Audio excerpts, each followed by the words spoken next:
NATO defense ministers are meeting in Brussels today. Once again, they are focusing on the war in Ukraine and Russia's latest military threats, which are having an impact on the alliance as well as its members. A short time ago, we heard from NATO's Secretary General. The CBC's Julia Chapman is on this story for us. She was listening in. She's in our London bureau. What did we hear from the NATO chief?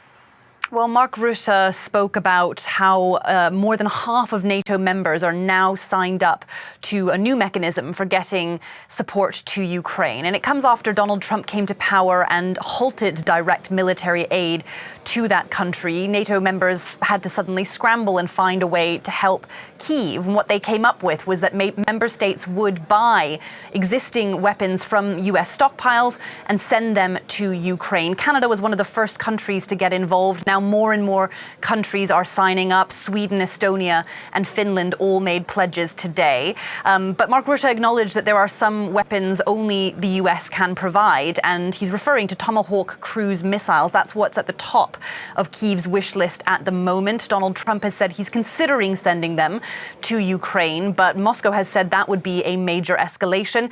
It's expected to be on the table for discussion when Volodymyr Zelensky visits Washington on Friday for talks with Donald Trump.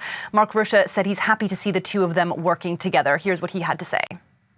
In the end, what we need to achieve is to make sure that Putin gets to the table, that meaningful negotiations start, and that we bring this terrible war to an end. And that end has to be lasting. That is why the Europeans have come together to discuss security guarantees, together with Canada and others. That is why it is so important that the US has said we want to be supportive of those security guarantees, of course, only coming into place after a long-term ceasefire / a peace deal.